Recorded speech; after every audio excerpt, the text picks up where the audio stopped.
nơi đang vừa mau nơi tư mau tôi đi tập pe đâu mà nơi đi mà về nhà thường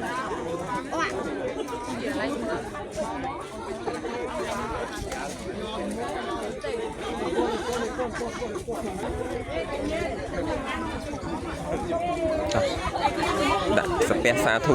và ong không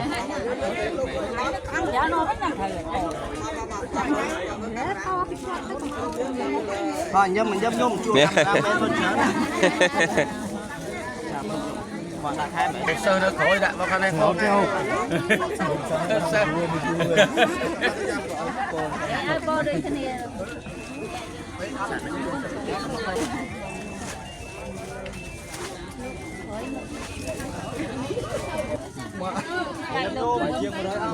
từng từ mình